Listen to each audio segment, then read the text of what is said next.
പാകിസ്ഥാൻ്റെ ഒരു DNA അങ്ങനെയാണ്. കുടിച്ച വെള്ളത്തിൽ വിശ്വസിക്കാനാവുന്ന ഒരു രാജ്യമല്ല പാകിസ്ഥാൻ എന്ന് നിരന്തരം തെളിയിച്ചുകൊണ്ടിരിക്കുകയാണ്. തേർഡ് പാർട്ടി മീഡിയേഷൻ, അതായത് ഒരു മൂന്നാം കക്ഷിയുടെ മധ്യസ്ഥത ഇന്ത്യക്ക് ആവശ്യമില്ല. അപ്പോൾ ഒരു എട്ടുകാലി മമ്മൂഞ്ഞായി ട്രംപ് മാറുകയാണ് എന്ന് തന്നെയാണ് പറയുന്നത്. കാലുകൾ എട്ടേ ഉള്ളൂ എന്നത് മാത്രമാണ്. അതിൽ കൂടുതൽ കാലുകളുള്ള ഒരു മോണോലിത്തായി ട്രംപ് സ്വയം പൊസിഷൻ ചെയ്യുന്നു. ചൈനീസ് നിർമ്മിത ഓലപ്പടക്കം എറിഞ്ഞ് ഇന്ത്യയെ പേടിപ്പിക്കാനാവില്ല. S-400 മിസൈലിൻ്റെ ഒരു വയബിലിറ്റി ആദ്യമായിട്ടാണ് ഒരു യുദ്ധമുന്നണിയിൽ ടെസ്റ്റ് ചെയ്യുന്നത്. ഐക്യരാഷ്ട്ര സംഘടന കുരയ്ക്കും പട്ടിയാണ്. കുര തന്നെ ദുർബലമായിരിക്കുന്നു, കടിയേയില്ല, നോ ബൈറ്റ്. ഒരു ഭീകരാക്രമണം, അതിനെ പൂർണ്ണ അർത്ഥത്തിൽ യുദ്ധമായി തന്നെ ഭാരതം പരിഗണിക്കും എന്ന് അർത്ഥശങ്കയ്ക്കിടയില്ലാത്ത രീതിയിൽ ഇന്ത്യയുടെ രാഷ്ട്രീയ നേതൃത്വം കഴിഞ്ഞ ദിവസം പറഞ്ഞു വെച്ചു.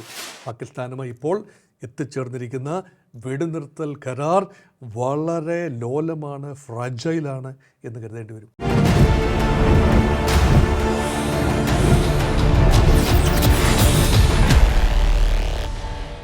നമസ്കാരം, ടോക്കിംഗ് പോയിന്റിലേക്ക് സ്വാഗതം. ഇന്ത്യ പാക് സംഘർഷം കൊടുമ്പിരി കൊണ്ടിരിക്കുന്ന ഒരു സാഹചര്യത്തിൽ കഴിഞ്ഞ ദിവസം ഔദ്യോഗികമായി വെടിനിർത്തൽ ഇന്ത്യ പ്രഖ്യാപിച്ചിരുന്നു. ഇരു രാജ്യങ്ങളും തമ്മിൽ ധാരണയായി എന്നും അറിയിച്ചിരുന്നു. എന്നാൽ മണിക്കൂറുകൾക്ക് ശേഷം ഇന്ത്യൻ വ്യോമാതിർത്തിയിൽ വലിയ രീതിയിലുള്ള പ്രകോപനമാണ് പാകിസ്ഥാൻ അഴിച്ചുവിട്ടത്. ഈ പ്രകോപനം മനഃപൂർവ്വമാണോ? ഇന്ന് ഈ വിഷയമാണ് നമ്മൾ ചർച്ച ചെയ്യുന്നത്. നമ്മോടൊപ്പം ചേരുന്നത് ഡോക്ടർ മോഹൻ വർഗീസ്. നമസ്കാരം. ഒരു വെടിനിർത്തൽ കരാർ അല്ലെങ്കിൽ വെടിനിർത്തൽ പ്രഖ്യാപിക്കുന്നു, ഇന്ത്യ ഔദ്യോഗികമായി തന്നെ പ്രഖ്യാപിക്കുന്നു. ഏറെ നേരത്തെ ചർച്ചകൾക്ക് ശേഷമാണ്. എന്നാൽ മണിക്കൂറുകൾ പിന്നിട്ടപ്പോൾ വീണ്ടും പാകിസ്ഥാൻ തനിനിറം കാണിക്കുകയാണ്. മനഃപൂർവ്വം പ്രകോപനം ഉണ്ടാക്കുക എന്ന് തന്നെയാണ് അവരുടെ ലക്ഷ്യം. പാകിസ്ഥാൻ്റെ ഒരു DNA അങ്ങനെയാണ്.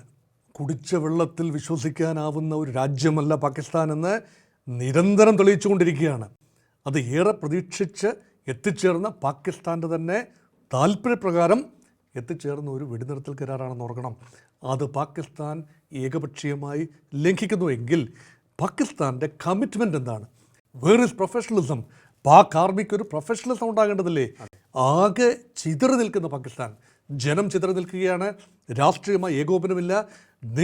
രാഷ്ട്രീയ നേതാക്കൾ വിരുദ്ധമായ സ്വരങ്ങളിൽ സംസാരിക്കുന്നു. അതോടൊപ്പം തന്നെ അസിം മുനീർ എന്ന പാകിസ്ഥാൻ്റെ സൈനിക ജനറലിനോട് നേരിട്ട് അമേരിക്കൻ വിദേശകാര്യ സെക്രട്ടറി അല്ലെങ്കിൽ സ്റ്റേറ്റ് സെക്രട്ടറി മാർക്കോ റൂബിയോ സംസാരിക്കുകയാണ്. കാരണം പൊളിറ്റിക്കൽ എസ്റ്റാബ്ലിഷ്മെൻറ്റിൽ ഇത് നിൽക്കില്ല എന്ന ബോധമാണ്. അതുകൊണ്ട് ആർമി ജനറൽ വേണ്ടാത്ത ഒന്നും കാട്ടിക്കൂട്ടരുത്, അബദ്ധം ചെയ്യരുത് എന്ന് ഉറപ്പ് വരുത്തിയതിനു ശേഷമാണ് വെടിനിർത്തൽ പ്രഖ്യാപനമുണ്ടായത്. ആ വെടിനിർത്തലിൻ്റെ സമയക്രമത്തെക്കുറിച്ചൊക്കെ ആശയക്കുഴപ്പമുണ്ട്. അതിനെക്കുറിച്ച് ആരത് വെളിയിൽ പറഞ്ഞു? ഉഭയകക്ഷി അടിസ്ഥാനത്തിലുള്ള ചർച്ചകളിലാണോ അതോ അമേരിക്കൻ ബ്രോക്കേർഡ് പീസ് ആണോ നടന്നത്? അതേക്കുറിച്ചൊക്കെയുള്ള നിൽക്കട്ടെ, അതേക്കുറിച്ച് ആരോപണമുണ്ട്. പക്ഷേ ഇവിടെ ചോദിച്ചത് പാകിസ്ഥാനെ വിശ്വസിക്കാൻ പറ്റുമോ? ഇനിയും വിശ്വസിക്കാൻ പറ്റുമോ? ഇപ്പോൾ സമാധാനത്തിൻ്റെ വെള്ളരിപ്രാവുകൾ ഇങ്ങനെ അന്തരീക്ഷത്തിൽ പറന്ന് നടക്കുന്നതായിട്ടാണ് പ്രതീതി. എത്ര കാലം? ഇവിടെ ശാശ്വതമായ പരിഹാരങ്ങളാണ് ഭാരതം ആഗ്രഹിക്കുന്നത്. ഓപ്പറേഷൻ സിന്ധൂരിലൂടെ ഭാരതം ലക്ഷ്യമിട്ട ചില കൃത്യമായ ഒബ്ജക്റ്റീവ്സ് ഉണ്ട്. തീവ്രവാദത്തിൻ്റെ ഭീകരതയുടെ അതിർത്തി കടന്നു വരുന്ന ഭീകരതയുടെ വേരറക്കുക. അതുമായി ബന്ധപ്പെട്ട ഉറപ്പുകൾ ലഭിച്ചതിന് ശേഷമാണോ വെടിനിർത്തൽ എന്ന ചോദ്യമാണ് കാതലായ ചോദ്യം. ആ ഉറപ്പുകൾ ആർക്ക് നൽകാനാവും?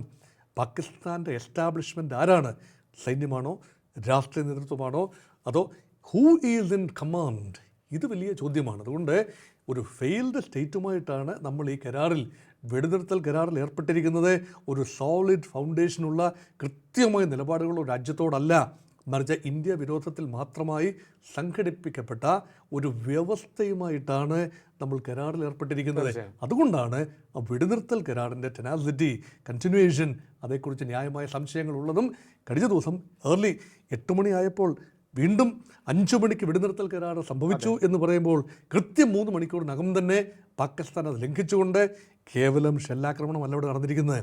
നിരന്തരമായി കഴിഞ്ഞ ദിവസങ്ങളിൽ ഉണ്ടായതുപോലെ ഡ്രോൺ മിസൈൽ ആക്രമണങ്ങളാണ് ഇന്ത്യൻ നഗരങ്ങൾക്ക് നേരെ കഴിഞ്ഞ ദിവസം 8 മണി മുതൽ 11 മണി വരെയുള്ള നേരത്തെ സംഭവിച്ചത്. ഇതൊരു സൂചനയാണെങ്കിൽ പാകിസ്ഥാനുമായി ഇപ്പോൾ എത്തിച്ചേർന്നിരിക്കുന്ന വെടിനിർത്തൽ കരാർ വളരെ ലോലമാണ്, ഫ്രജൈലാണ് എന്ന് കരുതേണ്ടി വരും. തീർച്ചയായും. മറ്റൊന്ന്, ഈ വെടിനിർത്തൽ കരാർ പ്രഖ്യാപിക്കുന്ന ആ ഒരു സാഹചര്യത്തിൽ തന്നെ ഇന്ത്യ പറയുകയുണ്ടായി, അല്ലെങ്കിൽ ഇന്ത്യ അധികൃതരെല്ലാം അറിയിക്കുകയുണ്ടായി, ഏതെങ്കിലും തരത്തിലുള്ള തീവ്രവാദ തരത്തിലുള്ള അല്ലെങ്കിൽ തീവ്രവാദത്തിൻ്റെ ഗണത്തിൽപ്പെടുത്താവുന്ന ഏതെങ്കിലും തരത്തിലുള്ള ചെറിയ ആക്രമണം ഉണ്ടായാലും പാകിസ്ഥാന് നേരെ യുദ്ധസമാനമായൊരു സാഹചര്യമായിരിക്കും ഉണ്ടാകുന്നത്.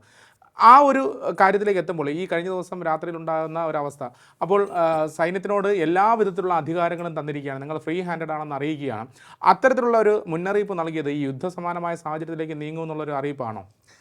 An act of terror is deemed to be an act of war.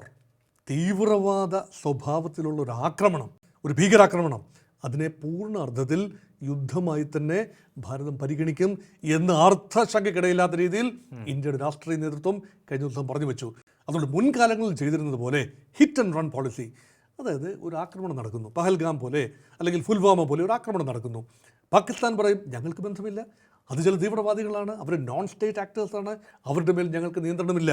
India പറയുന്നു അങ്ങനെയല്ല, കൃത്യമായി പറയുന്നു ഞങ്ങളുടെ കയ്യിൽ തെളിവുണ്ട്. There is a nexus between Pak military, Pak political establishment, Pak inter service intelligence and the terror network, Hizbul Mujahideen, Harkatul Mujahideen, Harkatul Ansar, അതുപോലെ ലഷ്കർ ഇ തോയ്ബ, ഏറ്റവും പ്രധാനപ്പെട്ട ഇത് ജയ്ഷെ മുഹമ്മദ്, ഇതെല്ലാം തമ്മിൽ ഉള്ള ബന്ധം ഒരു മൾട്ടി ഫേരിയസ് റിലേഷൻഷിപ്പാണ്. അപ്പോൾ അതാണ് നെറ്റ്വർക്ക് എന്ന് പറയുന്നത്. അപ്പോൾ ടെറർ നെറ്റ്വർക്ക് എന്ന് പറയുന്നത് അതിൻ്റെ വേരുകൾ നീളുന്നത് ആർമിയുടെ തലപ്പത്തേക്കാണ്. അവിടെയാണ് സ്ട്രക്ചറൽ വയലൻസ് എസ്റ്റാബ്ലിഷ്മെൻറ്റ് തന്നെ. Pak de facto establishment has turned violent. The military political establishment അത് ഉപയോഗിക്കുന്ന മാർഗമാണ് നോൺ സ്റ്റേറ്റ് ആക്ടേഴ്സ് എന്ന തീവ്രവാദികൾ. ഈ ബന്ധം ഉള്ളിടത്തോളം കാലം ഏത് ഭീകരാക്രമണം ഇന്ത്യക്കെതിരെ പാകിസ്ഥാൻ കേന്ദ്രീകരിച്ച് നടന്നാലും അവരെ ഭാവിയിലും അവരുടെ മടയിൽ ചെന്ന് ആക്രമിക്കും എന്നതിൻ്റെ വ്യക്തമായ സൂചന. The wherewithal commitment and the display of sheer power, ഇത് മുൻകാലങ്ങളിൽ ഉണ്ടായിട്ടില്ല. നമുക്കൊരു കമ്മിറ്റ്മെൻ്റ് ഉണ്ട് തീവ്രവാദത്തെ എതിർക്കാൻ, പക്ഷേ ആക്ഷനിലേക്ക് പോകുമ്പോൾ അതിർത്തി കടന്നു ചെന്ന് മിസൈലുകൾ അയച്ച്, വിമാനങ്ങൾ അയച്ച്, അല്ലെങ്കിൽ അതിർത്തി കടക്കാൻ നമ്മൾ ധൈര്യപ്പെട്ടില്ല. ഇപ്പോൾ ഏത് അതിർവരമ്പും പോരാ, അത് ഞങ്ങൾ ഭേദിക്കും, ഇവിടെ ദേശീയ സുരക്ഷയാണ് പ്രധാനം എന്ന് അടിവരയിട്ട് പറയുന്ന ഭാരതത്തെ നമ്മൾ കാണുന്നു. ഈ താങ്കൾ തൊട്ട് മുമ്പ് സൂചിപ്പിച്ച ഒരു കാര്യം, അത് വളരെയധികം ചർച്ചയ്ക്ക് വിധേയമാക്കേണ്ട ഒരു കാര്യം കൂടിയാണ്. കാരണം വെടിനിർത്തൽ പ്രഖ്യാപനത്തിന് ഏതാനും മിനിറ്റുകൾക്ക് മുമ്പ് വലിയൊരു പ്രഖ്യാപനം മറ്റൊരാൾ നടത്തുകയായിരുന്നു. തൻ്റെ എക്സ് അക്കൗണ്ടിലൂടെ ഡൊണാൾഡ് ട്രംപ് പറഞ്ഞൊരു കാര്യം, ഈ വെടിനിർത്തലിന് അമേരിക്ക ഇടനിലക്കാരനായി നിന്നു. തൊട്ട് പിന്നാലെ തന്നെ ഇന്ത്യയുടെ ഔദ്യോഗികമായിട്ടുള്ള ഒരു അറിയിപ്പും വന്നു. ഇത് രണ്ട് രാജ്യങ്ങൾ മാത്രം തമ്മിലുള്ള ഒരു ചർച്ചയായിരുന്നു, മൂന്നാമതൊരു കക്ഷി ഇതിനകത്തില്ല എന്നുള്ളത്. യഥാർത്ഥത്തിൽ അത്തരം ഒരു നടപടിയിലേക്ക് ട്രംപ് നീങ്ങാൻ കാരണം എന്തായിരിക്കാം? വൈക്കം മുഹമ്മദ് ബഷീർ ഇപ്പോൾ ജീവിച്ചിരിപ്പില്ല. അതുകൊണ്ട് മമ്മൂഞ്ഞിൻ്റെ ചേട്ടനായി അവതരിപ്പിക്കാൻ കൊള്ളാവുന്ന രീതിയിലുള്ള പരാമർശങ്ങളാണ് ഡൊണാൾഡ് ട്രംപിൻ്റെ, വിഖ്യാതനായ ഡൊണാൾഡ് ട്രംപ്, ലോകത്തെ ഏറ്റവും ശക്തമെന്ന് കരുതുന്ന എസ്റ്റാബ്ലിഷ്മെൻ്റായ അമേരിക്കയുടെ തലപ്പത്തുള്ള ഡൊണാൾഡ് ട്രംപിൻ്റെ ഭാഗത്ത് വരുന്നത്. അപ്പം തൻ്റെ കിരീടത്തിൽ ചില പൊൻതൂവലുകൾ വേണമെന്ന് ആഗ്രഹിക്കുന്നത് 78 വയസ്സുള്ള ഒരു വൃദ്ധനായ ഡൊണാൾഡ് ട്രംപിന് ആഗ്രഹമാണ്. ആ ആഗ്രഹത്തെ നമുക്ക് തുച്ഛീകരിച്ച് കാണാനാവില്ല. അതിന് അദ്ദേഹം ഉപയോഗിക്കുന്നത് ട്രൂത്ത് സോഷ്യലോ അല്ലെങ്കിൽ മറ്റ് പ്ലാറ്റ്ഫോമുകളോ ഒക്കെ തന്നെ അദ്ദേഹം ഉപയോഗിക്കുന്നു. പക്ഷേ ഇതിനൊക്കെ ഒരു സമയക്രമമുണ്ട്. ഇൻ്റർനാഷണൽ പൊളിറ്റിക്സ് എന്ന് പറയുന്നത് എല്ലാം ഡീലുകളല്ല. ഒരു ബിസിനസ്സുകാരൻ പൊളിറ്റിക്സിലേക്ക് വരുമ്പോൾ, ഡൊണാൾഡ് ട്രംപ് ബിസിനസ്സുകാരനാണ്, അദ്ദേഹം പൊളിറ്റിക്സിലേക്ക് വരുമ്പോൾ എല്ലാം തന്നെ ഡീലുകൾ എന്ന രൂപത്തിലാണ്. സകല ആക്ടിവിറ്റീസിനെയും deal. A good leader should be a good dealer, അല്ലെങ്കിൽ only a good dealer can be a good leader എന്ന ട്രംപിൻ്റെ ഒരു ചിന്ത അത് അസ്ഥാനത്തായി. ഇവിടെ ഡീൽ ചെയ്യുന്ന ആരോടാണ്? പാകിസ്ഥാൻ്റെ മിലിറ്ററി എസ്റ്റാബ്ലിഷ്മെൻറ്റിനോട് ഡീല് ചെയ്യണമെങ്കിൽ ട്രംപ് ഇനിയും പഠിക്കേണ്ടിയിരിക്കുന്നു. ഇന്ത്യക്ക് തന്നെ നന്നായിട്ടറിയാം പാകിസ്ഥാൻ മിലിറ്ററി എസ്റ്റാബ്ലിഷ്മെൻറ്റുമായി ഡീൽ ചെയ്യുന്നത് അവർ എത്രത്തോളം വിശ്വസിക്കാം. അതുകൊണ്ടാണ് Trump has jumped the gun. ഇതിനൊക്കെ ഒരു സമയക്രമമുണ്ട്. ഒന്ന് ഇന്ത്യയുടെ പോളിസി, ഇന്ത്യയുടെ വ്യക്തമായ നയമുണ്ടല്ലോ. ഇന്ത്യയും പാകിസ്ഥാനും തമ്മിൽ പ്രശ്നമുണ്ടായെങ്കിൽ സിംല കരാറിൻ്റെ അടിസ്ഥാനത്തിൽ ഉഭയകക്ഷി അടിസ്ഥാനത്തിൽ പ്രശ്നം പരിഹരിച്ചിരിക്കും. തേർഡ് പാർട്ടി മീഡിയേഷൻ, അതായത് ഒരു മൂന്നാം കക്ഷിയുടെ മധ്യസ്ഥത ഇന്ത്യക്ക് ആവശ്യമില്ല. അത് മാത്രമല്ല, കാശ്മീർ ഒരു മൂന്നാം കക്ഷിയുടെ സാന്നിധ്യത്തിൽ സംസാരിച്ച് തീർച്ചമൂർച്ച വരുത്തേണ്ട വിഷയമല്ല. കാരണം കാശ്മീരിനെ കുറിച്ച് ചർച്ചയില്ല. കാശ്മീർ ഇന്ത്യയുടെ അവിഭാജ്യ ഘടകമാണ്. ചർച്ചയുണ്ടാകണം. എന്താണ്? അതിർത്തി കടന്നു വരുന്ന ഭീകരതയെക്കുറിച്ചും ആ ഭീകരതയെ നട്ടു നനച്ച് വളർത്തുന്ന പാകിസ്ഥാൻ എസ്റ്റാബ്ലിഷ്മെൻറ്റിനെക്കുറിച്ചും സൈനിക എസ്റ്റാബ്ലിഷ്മെൻറ്റിനെക്കുറിച്ചും ചർച്ചയുണ്ടാകണം. ഭീകര ക്യാമ്പുകൾ അവസാനിപ്പിക്കുന്നതിനെക്കുറിച്ച്, ഡിസ്മാൻറ്റ്ലിംഗ് ഓഫ് ദ ടെറർ നെറ്റ്വർക്ക്, അത് ചർച്ചയുണ്ടാകണം.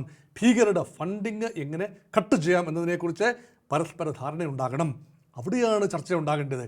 ആ ചർച്ചയൊക്കെ സ്ഥിരീകരിക്കുന്ന തീരുമാനമാണ് വെടിനിർത്തൽ തീരുമാനം. അത് പ്രഖ്യാപിക്കേണ്ടത് ആരാണ്? ഇന്ത്യയാണ്. പക്ഷെ നോക്കൂ, കഴിഞ്ഞ ദിവസം രാത്രി വൈകുന്നേരം കൃത്യം 5 മണിക്ക് വെടിനിർത്തൽ കരാർ നിലവിൽ വന്നു ഡിഫാക്റ്റോ. അത് ഇന്ത്യ അനൗൺസ് ചെയ്യുന്നത് 6 മണിക്കാണ്, വൈകിട്ട് 6 മണിക്ക് സന്ധ്യയിൽ. പക്ഷേ അതിന് അരമണിക്കൂർ മുൻപ് കൃത്യം ഇന്ത്യൻ സമയം 5:30 ട്രംപിൻ്റെ സോഷ്യൽ മീഡിയ അക്കൗണ്ടിൽ നിന്ന് മെസ്സേജ് വരികയാണ്, ഇതാ ഞാനൊരു ഡീൽ സ്ട്രൈക്ക് ചെയ്തിരിക്കുന്നു, ഇന്ത്യയും പാകിസ്ഥാനും ഒരുമിച്ച് വന്നിരിക്കുന്നു എന്ന് ലോകത്തെ ആദ്യം അറിയിക്കുന്നത് ഡൊണാൾഡ് ട്രംപാണ്. അതിനുശേഷം മാർക്കോ റൂബിയോയും അറിയിക്കുന്നു. എന്താണ് സാഹചര്യം? അതിനുശേഷം 3 മണിക്കൂറിനുള്ളിൽ വെടിനിർത്തൽ മരീചികയായിട്ട് മാറി. 3 മണിക്കൂർ 5:30 ശേഷം 8:30 ആയി കഴിഞ്ഞപ്പോൾ തലങ്ങും വിലങ്ങും മിസൈലുകളും ഡ്രോണുകളും പായുകയാണ് ഇന്ത്യയുടെ നഗരങ്ങൾക്കെതിരെ. അത് കഴിഞ്ഞ ദിവസങ്ങളിൽ കഴിഞ്ഞ 3 ദിവസവും നടന്നതുപോലെ തന്നെയുള്ള ആക്രമണമാണ്. ഒന്നുകിൽ പാകിസ്ഥാൻ ഡെലിബറേറ്റായി അമേരിക്കയുടെ മുഖത്ത് കരിവാരി തേച്ചു. ഡൊണാൾഡ് ട്രംപിൻ്റെ സുന്ദരമായ മുഖം വികൃതമായി മാറി. അദ്ദേഹത്തിന് വാക്കിന് വിലയില്ല എന്നായി. അതുകൊണ്ടാണ് ഇന്ത്യ എന്ത് മനോഹരമായിട്ടാണ് പ്രതികരിച്ചത്. ഇന്ത്യ വളരെ മെഷേർഡ് ഒരു റെസ്പോൺസാണ് ഇന്ത്യ നടത്തിയത്. അതുകൊണ്ട് ഇന്ത്യക്ക് മുഖം നഷ്ടപ്പെട്ടു എന്ന് പറയാനാവില്ല. അപ്പോൾ ട്രംപ് ഏകപക്ഷീയമായി പ്രഖ്യാപിച്ചതിന് തിരിച്ചടി ട്രംപിന് തന്നെ ലഭിച്ചു എന്ന രീതിയിലാണ് ഇപ്പോൾ വിശകലനങ്ങൾ. അപ്പോൾ ഒരു 8 കാലി മമ്മൂഞ്ഞായി ട്രംപ് മാറുകയാണ് എന്ന് തന്നെയാണ് പറയുന്നത്. കാലുകൾ 8 ഉള്ളൂ എന്നത് മാത്രമാണ്. അതിൽ കൂടുതൽ കാലുകളുള്ള ഒരു മോണോലിത്തായി ട്രംപ് സ്വയം പൊസിഷൻ ചെയ്യുന്നു. പരിഹാസ കഥാപാത്രമാകുന്നതിന് ചിലർക്കൊക്കെ പറ്റും. പാകിസ്ഥാന് വിഡ്ഢിവേഷം കിട്ടാം, പക്ഷേ ഡൊണാൾഡ് ട്രംപിന് എത്രത്തോളം വിഡ്ഢിവേഷം കിട്ടാനാവും എന്നതൊരു ചോദ്യചിഹ്നമായി മാറി. അതുകൊണ്ടാണ് ക്ലെയിംസ് ഉക്രൈൻ യുദ്ധം താൻ അധികാരത്തിൽ വന്നാൽ കേവലം 24 hours I shall solve the issue എവിടെ തുടർന്ന് നിൽക്കുകയാണ്. ഇപ്പം പുടിൻ ഏറ്റവും അവസാനം കേൾക്കുന്നത് പുടിൻ നേരിട്ട് ഇനിഷ്യേറ്റീവ് എടുത്തിരിക്കുന്നു, ഉക്രൈനുമായി സംസാരിക്കാൻ തയ്യാറാണ്. ഉഭയകക്ഷി അടിസ്ഥാനത്തിൽ അവിടെയും അമേരിക്കയുടെ മധ്യസ്ഥത റഷ്യ എടുക്കില്ല. അതൊക്കെ പള്ളിയിൽ പോയി പറഞ്ഞാൽ മതി റഷ്യ പറയും. റഷ്യ അതിൻ്റേതായ രീതിയിലുള്ള ശക്തി തന്നെയാണ്. അതുകൊണ്ട് എത്ര മെലിഞ്ഞാലും ആന മെലിഞ്ഞാലും തൊഴുത്തി കെട്ടാനാവില്ലല്ലോ. അപ്പോൾ ട്രംപ് തൊഴുത്ത് തയ്യാറാക്കി നിർത്തിയിരിക്കുകയാണ് റഷ്യയെ ഉക്രൈനെ പിടിച്ച് കെട്ടാൻ. നടക്കില്ല. അതുകൊണ്ടാണ് ഉഭയകക്ഷി ബൈലാറ്ററലിസം നടക്കുന്നു. പക്ഷേ ഒരു പ്രസക്തി അമേരിക്കയ്ക്ക് തുടർന്നും ലോക രാഷ്ട്രീയത്തിൽ സമാധാന പ്രക്രിയയിൽ പ്രസക്തി ഉണ്ട് എന്ന് തെളിയിക്കാനായി ട്രംപ് ശ്രമിക്കുമ്പോൾ ഓരോ തിരിച്ചടികൾ ഇങ്ങനെ ലഭിക്കുകയാണ്. ഇന്ത്യ പാകിസ്ഥാൻ കാര്യത്തിലും അതേ തിരിച്ചടിയാണ് ലഭിച്ചിട്ടുള്ളത്. ഇപ്പോഴത്തെ വെടിനിർത്തൽ ശാശ്വതമാക്കണമെങ്കിൽ പാകിസ്ഥാൻ്റെ ഭാഗത്ത് നിന്ന് ഇച്ഛാശക്തി കാട്ടണം. അല്ല എങ്കിൽ operation Sindoor is not a one time affair. വ്യക്തമായി ഇന്ത്യയുടെ പ്രതിരോധ മന്ത്രിയും ആഭ്യന്തരമന്ത്രിയും പറഞ്ഞു വെച്ചു, സിന്ധൂരം തുടങ്ങിയിട്ടേ ഉള്ളൂ. ഞങ്ങളുടെ സ്ത്രീകളുടെ നെറ്റിയിലെ സിന്ധൂരം മാഞ്ഞിട്ടുണ്ട് എങ്കിൽ അത് തിരിച്ചെത്തിക്കുന്നത് വരെ ഒരു സ്ത്രീയുടെയും സിന്ധൂരം ഭാവിയിൽ മായുന്നില്ല എന്ന് ഉറപ്പുവരുത്താനായി ഏതറ്റം വരെ പോകുമെന്ന കമ്മിറ്റ്മെൻ്റാണ്. അത് കാണിച്ചു കൊടുത്തു. അത് വെറുതെ പറയുകയല്ല, അത് കാണിച്ചു കൊടുത്തു. വില്ലിങ്നെസ് ഉണ്ട്, എബിലിറ്റി ഉണ്ട്, display of sheer fire power and aerial superiority. അപ്പോൾ there are a lot of takeaways for India in this war. അതുകൊണ്ട് ഇന്ത്യ ചിലരെങ്കിലും പറയും, ചിലർ പരിഭവത്തിൽ പറയും, എന്നാലും ഇന്ത്യ ഒരു അഡ്വാൻറ്റേജസ് പൊസിഷനിൽ നിന്നുകൊണ്ട് എന്തിനു പിന്മാറി? അങ്ങനെ പരിഭവിക്കുന്നവരോടായി എനിക്ക് പറയാനുള്ളത് ഇതാണ്, India has withdrawn always from A position of strength, but only after displaying it strength. അത് ഒന്ന് കാട്ടിക്കൊടുത്തു, വെറുതെ പറയുകയല്ല, കയറി അടിക്കും എന്ന് കാട്ടിക്കൊടുത്തു. 2, ഇന്ത്യയുടെ വ്യോമ പ്രതിരോധ സംവിധാനങ്ങൾ മറികടക്കാൻ പാകിസ്ഥാനായിട്ടില്ല. ചൈനീസ് നിർമ്മിത ഓലപ്പടക്കം എറിഞ്ഞ് ഇന്ത്യയെ പേടിപ്പിക്കാനാവില്ല. S-400 മിസൈലിൻ്റെ ഒരു വയബിലിറ്റി ആദ്യമായിട്ടാണ് ഒരു യുദ്ധമുന്നണിയിൽ ടെസ്റ്റ് ചെയ്യുന്നത്. 2021 ഇന്ത്യയുടെ സൈന്യത്തിൻ്റെ ഭാഗമായി വന്ന ഏരിയൽ ഡിഫൻസ് സിസ്റ്റമാണ് S-400 സുദർശന ചക്രം. അതിൻ്റെ എബിലിറ്റി, അതുപോലെ ഇന്ത്യ തദ്ദേശീയമായി നിർമ്മിച്ചെടുത്ത ഈ ആകാശ മിസൈലുകളുടെ ശക്തി, അതൊന്ന്. 2, പാകിസ്ഥാൻ്റെ വ്യോമ കവചം എത്രത്തോളം ദുർബലമാണ്, പപ്പടം പോലെ പൊടിഞ്ഞിരിക്കുകയാണ് അല്ലേ. ലാഹോറിലെ ഉൾപ്പെടെയുള്ള വ്യോമ പ്രതിരോധ സംവിധാനങ്ങളും റൈഡാർ സംവിധാനങ്ങളും ഇന്ത്യൻ ആക്രമണത്തിൽ താക്കർന്ന് തരിപ്പണമായി. അതുകൊണ്ട് ഒരു ബലാബലത്തിൽ പാകിസ്ഥാൻ ഇപ്പോൾ ക്ലെയിം ചെയ്യും, ഞങ്ങൾ ഇന്ത്യയെ തുരത്തി ഓടിച്ചു, വലിയ ഡാമേജ് ഉണ്ടാക്കി. അതൊക്കെ പരാജിതമായ രാഷ്ട്രം എപ്പോഴും ചെയ്യുന്ന ക്ലെയിം എന്നതിൽ കൂടുതൽ അർത്ഥമൊന്നും വായിച്ചെടുക്കേണ്ട കാര്യമില്ല. അതുകൊണ്ട് ചില ടേക്ക് അവേസ് ഇന്ത്യക്കുണ്ട്. ഇന്ത്യയുടെ ആയുധങ്ങളുടെ പ്രഹരശേഷി നമുക്ക് തന്നെ മനസ്സിലായി, ലോകത്തിന് മനസ്സിലായി, കൂടുതലായി പാകിസ്ഥാന് മനസ്സിലായി. ഇന്ത്യയുടെ നയം മാറ്റവും വളരെ വ്യക്തമായി മനസ്സിലാക്കി. ഇനി 0 ടോളറൻസ് ടു ടെറർ. ഇനി ഒരു ഭീകരാക്രമണം ഉണ്ടാവരുത്, ഉണ്ടായാൽ ഇതായിരിക്കില്ല നിലപാട് എന്നുകൂടി നമ്മൾ വ്യക്തമായി പറയാനായി ഈ വെടിനിർത്തൽ കരാർ ഉപയോഗിച്ചു എന്ന് തന്നെ ഞാൻ കരുതുന്നത്. അതിൽ ഏറ്റവും പ്രധാനപ്പെട്ട മറ്റൊരു കാര്യം, ഈ ആക്രമണം, പ്രത്യാക്രമണം ഉണ്ടായ സാഹചര്യത്തിൽ ഇന്ത്യ ഏറ്റവും ശക്തമായി അപലപിച്ചത് UN-ന്റെ ഐക്യരാഷ്ട്രസഭയുടെ ഒരു ഇടപെടലാണ്. പാകിസ്ഥാനിൽ ഭീകരത തടയുന്നതിന് വേണ്ടിയുള്ള നടപടിക്രമങ്ങൾ UN സ്വീകരിക്കാൻ ഇതുവരെ തയ്യാറായിട്ടില്ല. അക്കാര്യത്തിൽ UN പരാജയമാണ്, പൂർണ്ണ പരാജയമാണെന്നുള്ള വലിയ രീതിയിലുള്ള ഒരു പരാമർശം, ഒരു വിലയിരുത്തൽ ഇന്ത്യ നടത്തുകയുണ്ടായി. യഥാർത്ഥത്തിൽ UN ഈ ഒരു സംഭവത്തിൽ അല്ലെങ്കിൽ ഈ ഒരു കാര്യത്തിൽ യാതൊരു വിധത്തിലുള്ള റോളും ഇല്ലേ? യുണൈറ്റഡ് നേഷൻസിനെ ആരാണിപ്പോൾ പരിഗണിക്കുന്നത്? അതൊക്കെ ഒരു pale shadow of its illustrious past. ഗതകാല പ്രതാപം പറഞ്ഞിരിക്കാമെന്നല്ലാതെ ഈ ആനപ്പുറത്തൊരു കാലത്ത് സഞ്ചരിച്ച വിഖ്യാതമായ സമാധാന സംരക്ഷണ സംവിധാനം, അതിൽ നിന്നും കേവലം പ്രസ്താവനാ സാഹിത്യത്തിൽ മാത്രം ഒതുങ്ങുന്ന പാവപ്പെട്ടൊരു സെക്രട്ടറി ജനറൽ അല്ലേ, ആന്റോണിയോ ഗുട്ടറസ്, ഇസ്രായേലും ഹമാസും തമ്മിലുള്ള യുദ്ധം അവസാനിപ്പിക്കണമെന്ന് പറഞ്ഞപ്പോൾ ഇസ്രായേൽ പറഞ്ഞത് എന്താ? താൻ പോയി പണി നോക്കാനാണ് പറഞ്ഞത്. ഇസ്രായേലിന് ഇതിന് ഉപരോധം ഏർപ്പെടുത്തണമെന്ന് പറഞ്ഞതിൻ്റെ താങ്കൾ ഇങ്ങോട്ട് കയറണോ വേണ്ട എന്ന് ഞങ്ങൾ തീരുമാനിക്കും. അത്രയ്ക്കുള്ള വിലയെ രാജ്യങ്ങൾ ഐക്യരാഷ്ട്ര സംഘടനയ്ക്കും സെക്രട്ടറി ജനറലും ഒക്കെ കൊടുക്കുന്നുള്ളൂ. അതുകൊണ്ട് ഐക്യരാഷ്ട്ര സംഘടന പറയേണ്ടതെന്തോ അത് പറഞ്ഞു വെക്കുന്നു എന്നല്ലാതെ ഇപ്പോൾ ഇസ്രായേലിൽ എന്ത് എത്രയോ പ്രമേയങ്ങളാണ്, വെടിനിർത്തൽ പ്രമേയങ്ങളാണ് കൊണ്ടുവന്നത്. ജനറൽ അസംബ്ലി പ്രമേയം പാസ്സാക്കിയില്ലേ, എന്നിട്ട് വെടിനിർത്താൻ കഴിഞ്ഞോ? അപ്പം ഐക്യരാഷ്ട്ര സംഘടന കുരയ്ക്കും പട്ടിയാണ്. കുര തന്നെ ദുർബലമായിരിക്കുന്നു, കടിയേയില്ല. No bite, no biting power, no teeth. അപ്പം പല്ലുകൾ എടുത്തു മാറ്റപ്പെട്ട, കടിക്കാൻ അറിയാത്ത, കടിക്കാനാവാത്ത പട്ടിയുടെ രൂപം മാത്രമുള്ള സംഘടനയായി ഐക്യരാഷ്ട്ര സംഘടന മാറുന്നു. ഈ വിഷയത്തിലും കാശ്മീരിൻ്റെ കാര്യത്തിൽ ഐക്യരാഷ്ട്ര സംഘടനയുടെ അഭിപ്രായം ആരും ചോദിച്ചില്ല, പറയേണ്ട കാര്യമില്ല. ഭീകരവാദം മാറ്റാൻ ഐക്യരാഷ്ട്ര സംഘടനയ്ക്ക് എന്തെങ്കിലും ചെയ്യാമെങ്കിൽ അങ്ങോട്ട് ചെയ്താട്ടെ. അതല്ല എങ്കിൽ ഉഭയകക്ഷി അടിസ്ഥാനത്തിൽ അത് ചെയ്തു തീർക്കാൻ അറിയാമെന്ന് ഇന്ത്യ വ്യക്തമായി പറയുകയാണ്. അതുകൊണ്ടാണ് ഇതിന് പ്രസക്തിയൊന്നും ഞാൻ കാണുന്നില്ല. തീർച്ചയായും ഈ കഴിഞ്ഞ ദിവസത്തെ ഈ ഒരു പ്രത്യാക്രമണം, ഈ വെടിനിർത്തൽ കരാറിന് ശേഷം ഏകദേശം 3 മണിക്കൂറിന് ശേഷം ഉണ്ടായ പ്രത്യാക്രമണം, മുമ്പ് സൂചിപ്പിച്ചതുപോലെ തന്നെ യുദ്ധസമാനമായ ഒരു സാഹചര്യത്തിലേക്ക് അല്ലെങ്കിൽ അത്തരത്തിലൊരു പ്രകോപനത്തിലേക്ക് പാകിസ്ഥാൻ കടക്കുകയാണെങ്കിൽ തിരിച്ചടി ശക്തമായിരിക്കുമെന്ന് പറഞ്ഞുകൊണ്ടാണ് സൈന്യത്തിന് സർവ്വവിധമായിട്ടുള്ള അനുമതി നൽകിയിരിക്കുന്നത്, ഫ്രീ ഹാൻഡായി വിട്ടിരിക്കുന്നത്. അപ്പോൾ വരുന്ന ആളുകളിൽ വീണ്ടും നേരത്തെ നമ്മൾ സൂചിപ്പിച്ച പോലെ, താങ്കൾ തന്നെ പറഞ്ഞ പോലെ, കുടിച്ച വെള്ളത്തിൽ വിശ്വസിക്കാൻ കഴിയാത്ത പാകിസ്ഥാൻ ഒരു പ്രകോപനം ഉണ്ടാക്കുകയാണെന്നുണ്ടെങ്കിൽ വലിയ രീതിയിലുള്ള തിരിച്ചടി തന്നെ ഇന്ത്യ നൽകുകയില്ലേ? വരുന്ന ആളുകളിൽ പ്രകോപനം ഉണ്ടാക്കും എന്ന് ഒരു ലോങ് ടേം ആവറേജ് കൊണ്ട് നമുക്കറിയാം. കാരണം പാകിസ്ഥാൻ്റെ നിലനിൽപ്പ് തന്നെ ഇന്ത്യ വിരുദ്ധത്തിലാണ്. ഇന്ത്യക്കെതിരെ നിരന്തരമായി പ്രകോപനം ഉണ്ടാക്കുക, ഇന്ത്യ തിരിച്ചടി നൽകുക, അങ്ങനെ പാകിസ്ഥാൻ എന്ന രാജ്യത്തിൻ്റെ വൈവിധ്യങ്ങളെ ഒരു പരിധി വരെ തടഞ്ഞു നിർത്തുക. അല്ലെങ്കിൽ ബലൂചിസ്ഥാൻ പാട്ട് നോക്കി പോകും, അല്ലെങ്കിൽ ഖൈബർ പഖ്തൂൺഖ്വ വിഘടിച്ചു പോകും. അതുകൊണ്ട് ഇന്ത്യ വിരോധത്തിൽ രാജ്യത്തെ നിർത്തണമെങ്കിൽ കലഹം ആവശ്യമാണ്, ഇന്ത്യയുടെ ആവശ്യമല്ല. India is stable, India is consolidated, but Pakistan stands highly divided. അതുകൊണ്ടാണ് പാകിസ്ഥാൻ സൈന്യം പാകിസ്ഥാൻ്റെ വ്യവസ്ഥിതിയെ ഒരുമിപ്പിച്ച് നിർത്താൻ ശ്രമിക്കുകയാണ്. അതുമാത്രമല്ല, അതുവഴി സൈന്യത്തിന് രാഷ്ട്രീയമായ ഒരു കടിഞ്ഞാൺ ലഭിക്കുക കൂടിയാണ്. എപ്പോഴെല്ലാം സംഘർഷമുണ്ടാകുന്നു അപ്പോഴെല്ലാം സൈനിക ജനറൽ അധികാരമേറ്റെടുത്ത ഒരു ചരിത്രമാണ്. ഇപ്പോഴും ബാക്ക് സീറ്റ് ഡ്രൈവിംഗ് ആണ് അസീം മുനീർ പ്ലാൻ ചെയ്യുന്നത്. പക്ഷേ ബാക്ക് സീറ്റ് ഡ്രൈവിങ്ങിൽ നിന്നും പൂർണ്ണ യുദ്ധത്തിലേക്ക് വന്നാൽ ഫ്രണ്ട് സീറ്റ് ഡ്രൈവിങ്ങിലേക്ക് എത്താൻ കഴിയും എന്നും പാകിസ്ഥാൻ മിലിറ്ററി ജനറൽ അറിയാം. ആ ഓപ്ഷൻസ് എല്ലാം പാകിസ്ഥാനും നിൽക്കുന്നു. പക്ഷേ ഇന്ത്യയുടെ ഓപ്ഷൻസ് അതിനേക്കാൾ വലുതാണ്. പാകിസ്ഥാൻ എന്ന രാജ്യം ഈ രൂപത്തിൽ നിലനിൽക്കണോ വേണ്ടായോ? പാകിസ്ഥാൻ എന്നത് പഞ്ചാബ് മാത്രമായി മാറുമോ? അത് തീരുമാനിക്കാൻ ഇന്ത്യക്കും കഴിയും. അതുകൊണ്ട് പാകിസ്ഥാൻ എസ്കലേഷൻ തുടങ്ങി വെക്കാം, പല പല ഘട്ടത്തിലൂടെ മുന്നോട്ട് പോകാം. പക്ഷെ തീർക്കുന്നത് ഇന്ത്യ ആയിരിക്കും, അവസാന വാക്ക് ഇന്ത്യ ആയിരിക്കും. Balochistan, north west frontier province and Pak അധിനിവേശ കാശ്മീർ ഇതെല്ലാം പോയി കഴിഞ്ഞാൽ അവശിഷ്ട പാകിസ്ഥാൻ എന്ന് പറയുന്നത് പഞ്ചാബായിരിക്കും. ഒരു പരിധിവരെ സിന്ധ് ഒരുമിച്ച് നിന്നാൽ സിന്ധിനും അതിൻ്റേതായ പ്രശ്നങ്ങളുണ്ട്. അതുകൊണ്ട് പാകിസ്ഥാനെ പഞ്ചാബായി മാത്രം ഭാവിയിൽ കാണേണ്ടി വരുമോ എന്ന ഒരു ദുസൂചന പാകിസ്ഥാനിലെ പലയിടത്തുമുണ്ട്.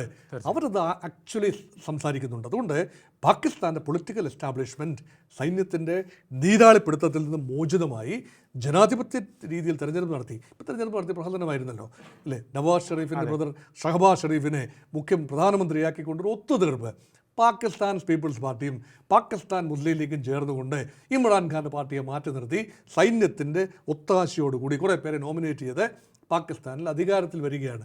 അതൊരു ഹോച്ച് പോച്ച് അറേഞ്ച്മെൻ്റാണ്. അതൊന്നും ശാശ്വതമായി നിൽക്കില്ല.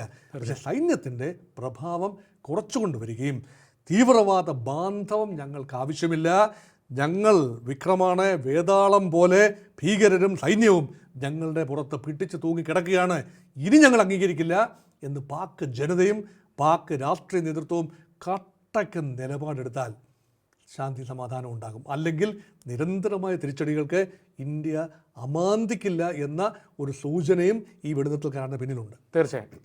ഏതായാലും ഒരു വലിയ യുദ്ധം ആഗ്രഹിക്കുന്നില്ല എന്ന് ഇന്ത്യ ആദ്യം മുതൽക്കേ പറഞ്ഞുകൊണ്ടിരിക്കുകയാണ്. പക്ഷേ പ്രകോപനമുണ്ടായാൽ തിരിച്ചടിക്കാതിരിക്കാൻ വഴിയില്ല എന്നും ഇന്ത്യ അറിയിക്കുന്നു. അതുകൊണ്ടാണ് സേനയ്ക്ക് കൃത്യമായ നിർദ്ദേശങ്ങൾ നൽകുന്നത്, എല്ലാ വിധത്തിലുള്ള കാര്യങ്ങളും അവരെ ബോധിപ്പിക്കുന്നതും.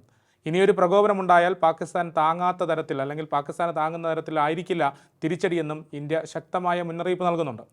വരും ദിവസങ്ങളിൽ ഇനി പ്രകോപനമുണ്ടായാൽ പാക്കിന് നേരെ വലിയ രീതിയിലുള്ള പ്രത്യാക്രമണം ഉണ്ടാകുമെന്നും ഇന്ത്യ അറിയിക്കുന്നുണ്ട്. ഇന്ന് ടോക്കിംഗ് പോയിന്റിനോടൊപ്പം ചേർന്ന ഡോക്ടർ മോഹൻ വർഗീസ് നന്ദി. ടോക്കിംഗ് പോയിന്റ് എപ്പിസോഡ് ഇവിടെ അവസാനിക്കുന്നു. നമസ്കാരം.